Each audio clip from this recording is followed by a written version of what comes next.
سرے محفل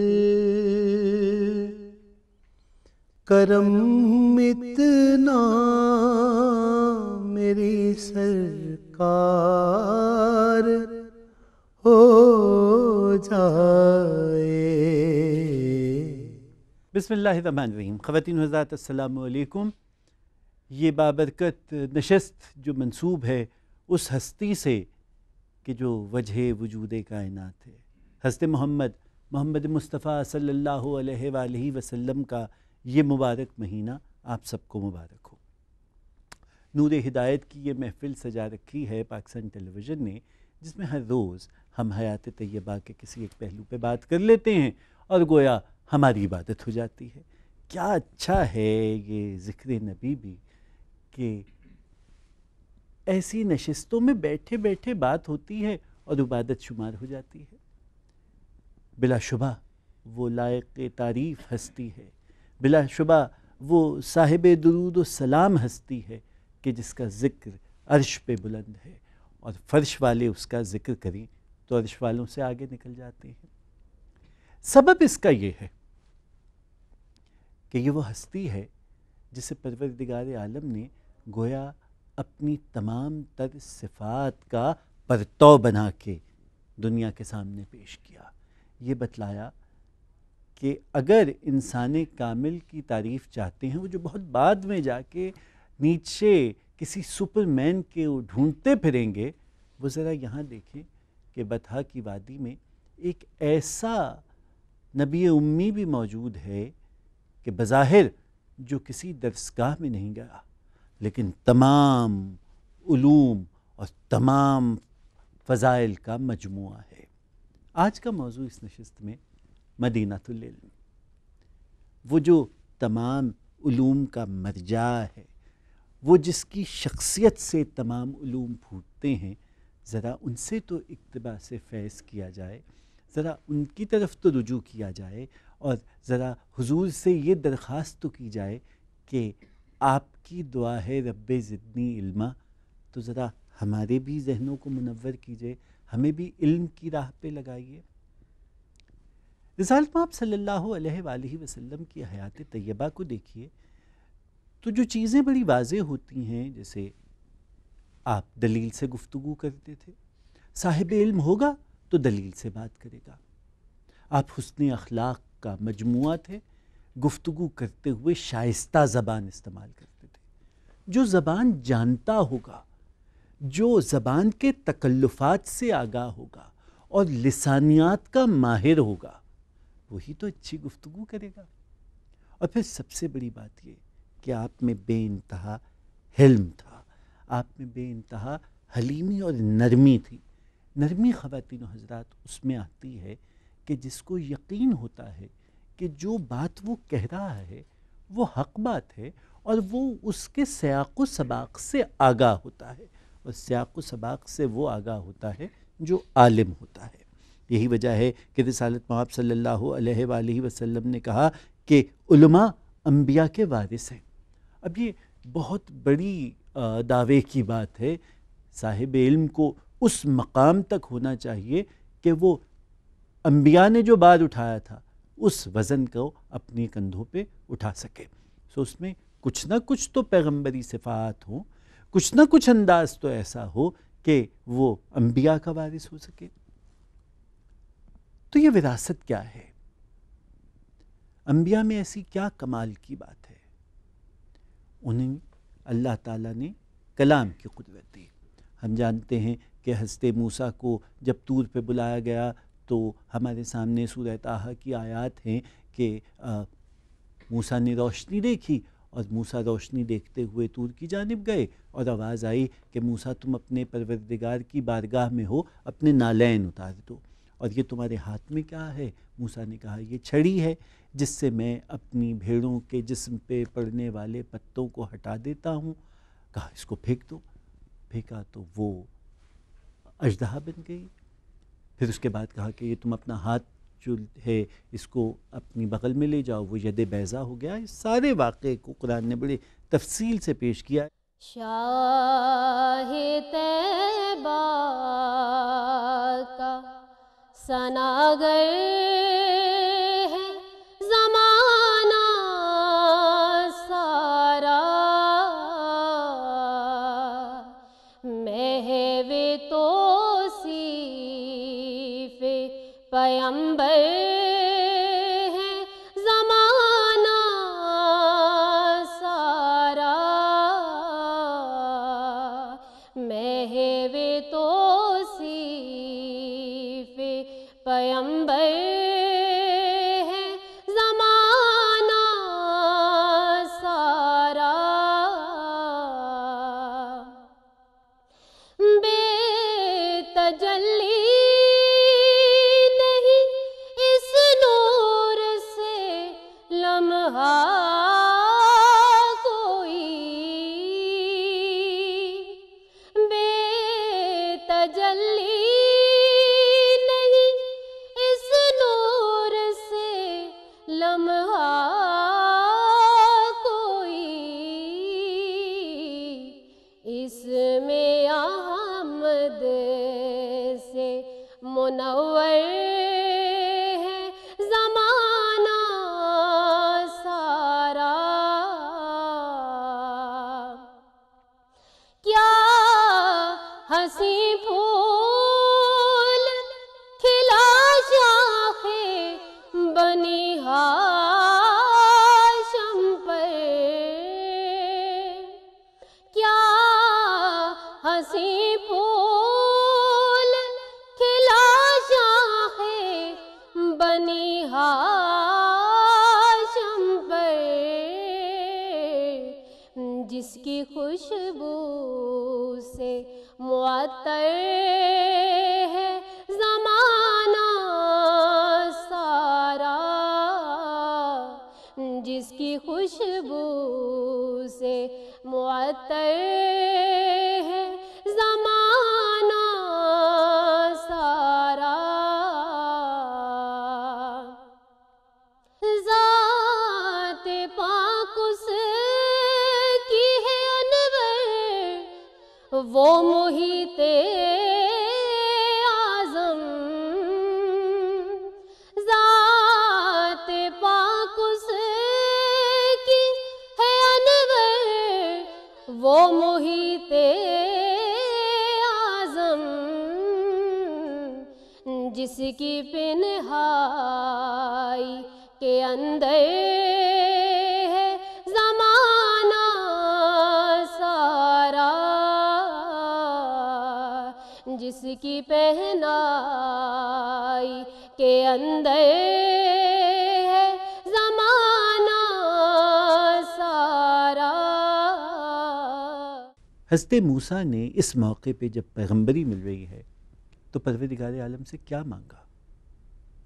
انہوں نے کہا کہ میری زبان کی گرہیں کھول دے تاکہ لوگ میری بات سمجھ سکیں۔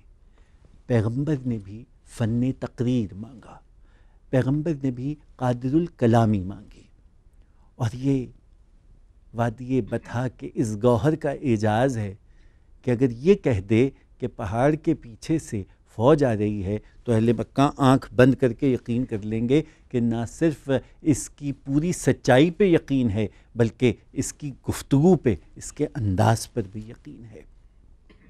خواتین و حضرات، میرے سامنے ایک حدیث مبارکہ موجود ہے۔ حدیث مبارکہ کے الفاظ میں آپ کے سامنے دہرانے کی سعادت پاتا ہوں کہ قیدوا العلم بالکتاب، علم کو کتابت کے ذریعے قید کر لو۔ کیا خوبصورت بات ہے! یعنی اسلام سب سے پہلے اس نقطے سے پوری طرح سے آگاہ ہے کہ سنی سنائی فوکلور جسے ہم کہتے ہیں وہ بسا اوقات غلو کی جانب لے جاتی ہے، بسا اوقات اس میں تحریف ہو جاتی ہے، قصے کہانیاں بڑھ جایا کرتے ہیں۔ ہم فنکاروں کا کام یہ ہوتا ہے کہ ذرا سی بات تھی، اندیشہ عجم نے اسے بڑھا دیا ہے فقط زیب داستاں کے لیے۔ سو بہت ضروری ہے کہ علم کو اوتھینٹک رکھا جائے اور اسے لکھ لیا جائے۔ اچھا، اب لکھنے کی بات آ گئی تو پھر لیے چلتا ہوں میں آپ کو جنگ بدر کی جانب۔ کچھ قیدی آئے ہیں، ان میں سے بہت سے ایسے ہیں کہ جو یہ نہیں چاہتے یا دے نہیں پاتے کہ وہ اپنا خراج عطا کریں اور وہ رہائی پا لیں۔ تو رسالت مآب صلی اللہ علیہ وآلہ وسلم نے ان سے پوچھا کیا لکھنا پڑھنا جانتے ہو؟ انہوں نے کہا جی جانتے ہیں. تو یہ طے ہوا کہ جو 10 صحابیوں کو لکھنا سکھا دے گا. ریاست اہتمام کر رہی ہے مدرسے بنانے کا، علم کو پھیلانے کا. مدینہ العلم کا پہلا سب سے اہم کام، جس وقت ریاست مدینہ بے انتہا کمزور ہے، 313 کے لشکر کے پاس ٹوٹی ہوئی تلواروں کے سوا تھا کچھ نہیں، اور اس کے باوجود وہ جو دور رس نگاہ پیمبری ہے وہ یہ دیکھ رہی ہے کہ بہت ضروری ہے کہ اس ریاست کے لوگ صاحبان علم ہوں، اور وہ کتاب کے حامل ہیں، لہٰذا کتاب کو صرف پڑھنا ہی نہ جانیں بلکہ اس کی کتابت بھی جانیں. تو کہا کہ علم کو کتاب کے ذریعے قید کر لو. اچھا، اب علم کتاب میں قید ہو گیا ہے تو اب اگلی حدیث آ رہی ہے، اور وہ حدیث یہ آ رہی ہے کہ غور و فکر سے بہتر عبادت کوئی نہیں ہے. آپ غور تو کیجئے. اور قرآن کریم نے بارہا صاحبان نظر کو دعوت دی کہ یہ جو زمین و آسمان ہے، یہ ابر کیا چیز ہے، ہوا کیا ہے، ذرا غور تو کرو کہ تمہارے پروردگار عالم نے یہ کیسے تخلیق کیا ہے. تو پھر میں آپ سے پوچھوں کہ سائنس اور ہے کیا؟ سو اس کا مطلب یہ کہ یہ سائنٹیفک ریلیجن ہے جو آپ کو محض فقط جو رٹ ہے یا قرآن کریم کو محض یہ ایک مذہبی صحیفے کے طور پہ نہیں لیتا کہ جس کو رٹ لینا، اس کے الفاظ کو سمجھے بغیر کافی اور آپ کی عبادت ہو گئی. ہم جانتے ہیں کہ جب ساری ریفارمیشن کی تحریک چلی ہے ویسٹ میں اور مارٹن لوتھر کنگ نے اس کو لیڈ کیا ہے، تو مارٹن لوتھر کا سب سے بڑا جو استدلال تھا وہ یہی تھا کہ ہم جو پڑھ رہے ہیں لیٹن میں بائبل کے نام پہ، یہ ہے کیا؟ اس کے اوپر پوری تحریک آئی، اور یہ محمد عربی صلی اللہ علیہ وآلہ وسلم مدینہ العلم کا لایا ہوا دین ہے جو پہلے دن یہ کہہ رہا ہے کہ محض رٹ لینے سے کام نہیں ہوگا. میں نے خاص طور پر بچوں کے لیے لکھی ہے اور کوشش یہ کی ہے کہ اس میں کوئی مشکل لفظ نہ آئے، لیکن جو واقعات ہیں وہ پوری طرح مستند ہوں. تو ملاحظہ فرمائیے، جب وہ سفر پر جایا کرتے سر پر بادل سایہ کرتے. جب وہ سفر پر جایا کرتے سر پر بادل سایہ کرتے، ان کا نام لبوں پر آئے میٹھا میٹھا منہ ہو جائے. ان کا نام لبوں پر آئے میٹھا میٹھا منہ ہو جائے. ان کے بول بہاروں جیسے اور اصحاب ستاروں جیسے. ان کے بول بہاروں جیسے اور اصحاب ستاروں جیسے. ان سا پیارا اور نہ کوئی ان سے بچھڑ کر لکڑی روئی. ان سا پیارا اور نہ کوئی ان سے بچھڑ کر لکڑی روئی. ان کی ذات ایک شہر نرالا، علم اس شہر کا رہنے والا. انا مدینۃ العلم، حدیث مبارکہ. ان کی ذات ایک شہر نرالا، علم اس شہر کا رہنے والا. کیسے لوگ تھے مکے والے، دل کے اندھے روح کے کالے. راس نہ آیا انہیں اجالا، چاند کو شہر بدر کر ڈالا. راس نہ آیا انہیں اجالا، چاند کو شہر بدر کر ڈالا. جس نے بنائے چاند ستارے، روشنیوں کے چشمے سارے. اس نے انہیں پسند کیا ہے. جس نے بنائے چاند ستارے، روشنیوں کے چشمے سارے. اس نے انہیں پسند کیا ہے. ان کا ذکر بلند کیا ہے، صادق اور امین وہی ہیں، طٰہٰ اور یاسین وہی ہیں، مولا کی پہچان وہی ہیں، سب سے بڑے انسان وہی ہیں، وہ مہمان عرش معلا، وہ مہمان عرش معلا، شان محمد اللہ اللہ، وہ مہمان عرش معلا، شان محمد اللہ اللہ، رحمت ان کی عالم عالم، رحمت ان کی عالم عالم، صلی اللہ علیہ وسلم۔ سوال کا حسن اخلاق آدھا علم ہے۔ جب آپ کسی سے کسی مسئلے پر بحث کر رہے ہیں تو جاہلوں کی طرح سے لڑنا مت شروع کیجیے، بلکہ آپ کا نقطۂ نظر تو حقیقت تک پہنچنا ہے، علم کو حاصل کرنا ہے۔ سو جو تمیز اور تہذیب کے دائرے میں رہ کر زانو ادب کو طے کر کے معرفت علم کے لیے سوال کیا گیا، وہ گویا آپ نے آدھا علم پا لیا۔ کیونکہ جاہل کی سب سے بڑی نشانی یہ ہے کہ وہ سوال اس لیے نہیں کرتا کہ وہ جاننا چاہتا ہے، وہ سوال اس لیے کرتا ہے کہ وہ بگاڑ پیدا کرنا چاہتا ہے، وہ فساد پیدا کرنا چاہتا ہے۔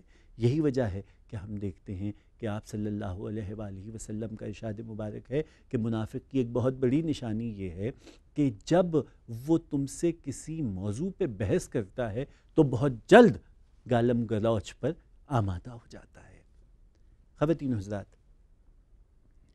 مدینۃ العلم نے جو معاشرہ تخلیق کیا اس کی بنیاد علم پر ہے، اس کی بنیاد جاننے پر ہے، اس کی بنیاد تفقہ پر ہے، اس کی بنیاد تدبر پر ہے، فکر و فراست پر ہے۔ سو بہت ضروری ہے کہ ہم آنکھیں بند کر کے چیزوں کو قبول نہ کر لیں، بلکہ کوشش کریں کہ ہم تحقیق کا رستہ اپنائیں۔ کیونکہ اگر آج مسلمانان عالم کسی ایسی مشکل میں ہم انہیں ہر جگہ مبتلا دیکھتے ہیں تو اس کا سبب یہ بھی ہے کہ مسلمان معاشرے علم کو فروغ نہیں دے رہے۔ ہماری یونیورسٹیز، ہماری درسگاہیں سائنس، لٹریچر اور مختلف شعبے جو ہیں ان پہ تحقیق نہیں کر رہی۔ میں اس حدیث مبارکہ پہ اس نشست کے اختتام تک پہنچنا چاہوں گا کہ رسالت مآب صلی اللہ علیہ وآلہ وسلم نے فرمایا کہ علم وہ شے ہے جس کا منع کرنا ناجائز ہے۔ اجازت دیجیے، خدا حافظ۔ بہاروں پہ پھر سے شباب گئے،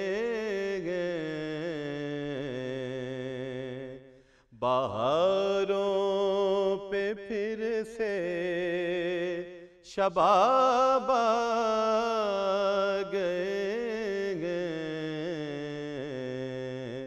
جناب رسالت مآب گئے، جناب رسالت مآب گئے،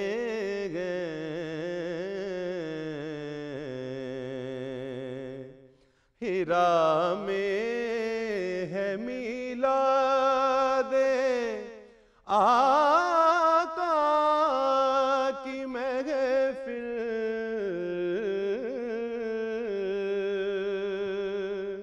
ہیرا میں ہے میلاد آقا کی محفل، بکر آ گئے بو تراب آ گئے ہیں، بو بکر آ گئے بو تراب آ گئے سنانے کو نغمات مدح ہے پیمبر سنانے کو نغمات مدح ہے پیمبر داؤد اپنی لے کر کتاب گئے داؤد اپنی لے کر کتاب گئے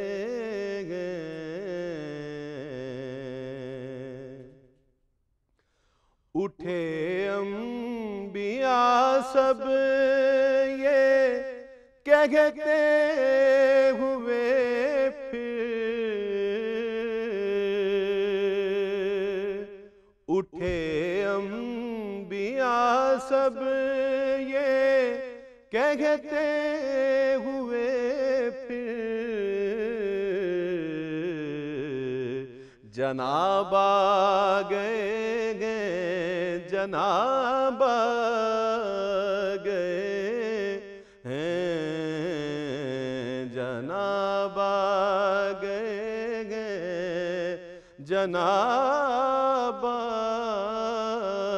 گئے پے مدحت شاہ حسان اپنا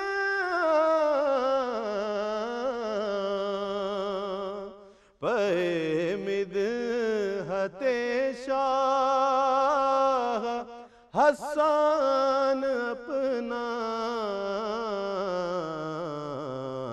لیے ایک نیا انتخاب آ گئے ہیں لیے ایک نیا انتخاب آ گئے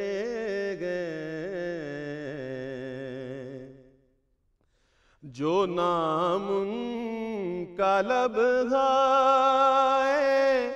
حسنی پہ آیا جو نام ان کا لبھائے حسنی پہ آیا تو لینے کو بوسے گلاب آ گئے ہیں تو لینے کو بوسے گلاب آ گئے ہیں بہاروں پہ پھر سے شباب آ گئے ہیں جناب رسالت مآب آ